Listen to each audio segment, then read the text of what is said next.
आप सभी का एक बार फिर से स्वागत है। मैं हूं रत्ना और आप देख रहे हैं केकेडी न्यूज। अपने जिले में नशा मुक्ति और शराब के व्यवसाय पर लगाम लगाने में महत्वपूर्ण भूमिका निभाने वाले आबकारी अधिकारी राकेश कुमार सिंह ने हाल ही में जिला आबकारी अधिकारी लखनऊ में पद संभाला है, जो अपने प्रयासों से समाज में परिवर्तन लाने का लक्ष्य रखते हैं। केकेडी न्यूज से खास बातचीत में उन्होंने अपने अनुभवों और दृष्टिकोण के बारे में बताया। देखिए नंदिनी मल्होत्रा के साथ राकेश कुमार जी की ये खास बातचीत।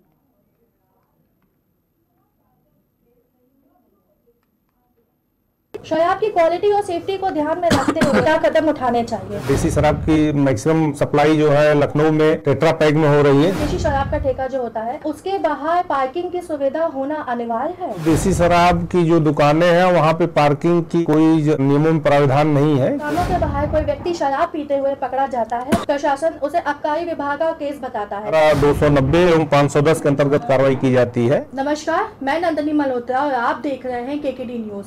आज हमारे साथ मौजूद हैं आबकारी अधिकारी मिस्टर राकेश कुमार सिंह, जिन्होंने नशा मुक्ति और शराब के व्यवसाय पर लगाम लगाने के लिए बहुत ही महत्वपूर्ण भूमिका निभाई है। आइए जानते हैं इनके दृष्टिकोण के बारे में और ये कैसे इस व्यवसाय के उसमें सुधार लेके आ रहे हैं। सर, आपका बहुत बहुत स्वागत है हमारे चैनल पे। सर, मेरा पहला सवाल आपसे ये है कि भी हाल ही में आपने आबकारी अधिकारी का पद संभाला है, तो आपके हिसाब से इसकी शराब की बिक्री के नियम में क्या सुधार होना चाहिए? जो शराब की बिक्री के नियम है वो ठीक है, बस उसका अनुपालन सुनिश्चित कराया जाना है, जिसको हम लोग सुनिश्चित करा रहे हैं।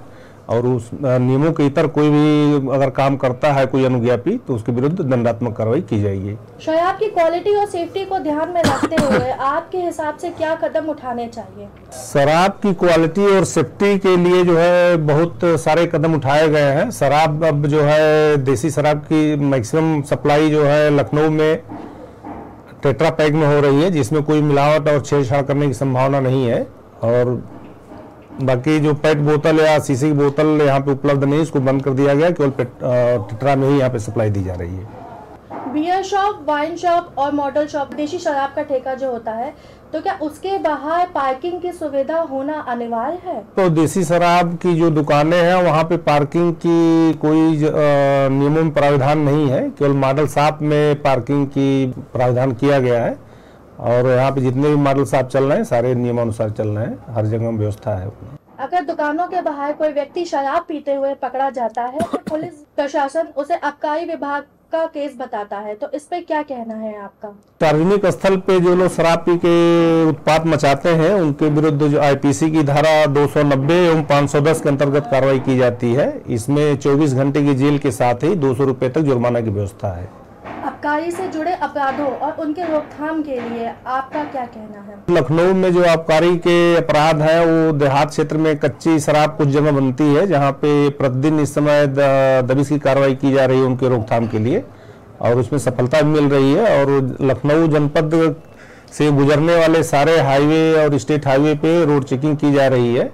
अगर जहाँ से भी शराब अवैध शराब परिवहन की कोई गुंजाइश है वहाँ पे हम लोग चेकिंग कर रहे हैं। पिछले बीते वर्ष में आबकारी का कितना रेवेन्यू आया है? 2022 और 23 के मुकाबले ज्यादा आया है या कम आया है? 22-23 में 2477.85 करोड़ रुपए राजस्व प्राप्त हुआ था लखनऊ जनपद में, और इस साल 2584.7 करोड़ रुपए प्राप्त हुए हैं, जो गत वर्ष से लगभग 100 करोड़ से अधिक ही है। निर्धारित समय से विपरीत चल रही दुकानें व बिक्री के ऊपर आपका क्या कहना है? शराब की दुकानों की संचालन अवधि सुबह 10 बजे से रात 10 बजे तक निर्धारित की गई है। अगर इसके इतर कोई 10 बजे सुबह से पहले कोई दुकान खोल देता है या 10 बजे के बाद दुकान खुली रखकर शराब की बिक्री करता है, उसके विरुद्ध जो नियमों में प्रावधान है उसके अंतर्गत कार्रवाई की जाती है, और ये नियमित कार्रवाई होती है। जो भी मिलता है उसके विरुद्ध कार्रवाई की जाती है। यदि कोई व्यक्ति बिना लाइसेंस के शराब बेच रहा है तो उसके लिए आपके द्वारा क्या कार्यवाही की जाती है? बिना लाइसेंस के अगर शराब कोई बेचता है या पिलाता है, यहाँ पे कार्रवाई की जाती है। अभी कुछ दिन पहले ही गोमती नगर में द कॉन्सेप्ट रेस्टोरेंट है, वहाँ पे शराब पिलाई जा रही थी बिना अनुमति के और बिना लाइसेंस के, उनके विरुद्ध कार्रवाई की गई और वहाँ से 3 लोगों को जेल भेजा गया। 2 शराब की दुकानों के बीच में कितनी दूरी होना जरूरी है? तो शराब की दुकानों के बीच में दूरी का कोई मानक निर्धारित नहीं है। वो चूंकि पहले जो है 2 दुकानें बहुत नजदीक भी चलती है। ये देखा जाता है कि एक दुकान नई अगर खोली जाती है तो पहली दुकान का एकांतिक विस्तार का आनंद ना हो। सवाल सर आपसे ये है कि जो शराब की दुकानें, बियर शॉप और वाइन शॉप होती है, देशी शराब का जो ठेका होता है तो वो पक्की दुकानों में चलता है या फिर झुपड़पट्टी और जो लोग मड़ैया डाल के चला रहे हैं उसमें भी चला सकते हैं? नए चलाने के लिए जो है अस्थायी निर्माण होने चाहिए और छत भी जो है अस्थायी होना चाहिए। झोपड़पट्टी में दुकान संचालित नहीं की जाएगी। जैसा कि आपको पता है सर कि लोकसभा चुनाव का माहौल चल रहा है, तो इस चुनाव में आबकारी की तरफ से क्या दिशा निर्देश दिए जा रहे हैं आपकी तरफ से? चुनाव के दृष्टिगत सबसे पहला काम है कि हम जितनी शराब की दुकानें हैं उनके बिक्री और शराब की निकासी पर सतर्क दृष्टि रखी जा रही है कि कहीं किसी भी दुकान से जो लिमिट ऑफ पोजीशन है उससे अधिक शराब की बिक्री न की जाए और दुकानों से कहीं किसी को भी अधिक शराब न दिया जाए जिससे चुनाव में उसका दुरुपयोग किया जा सके।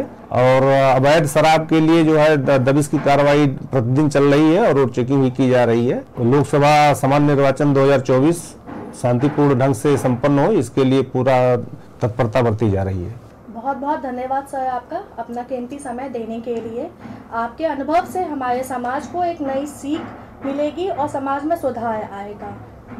कैमरामैन सत्येंद्र के साथ मैं नंदनी मल्होत्रा, केकेडी न्यूज़, लखनऊ।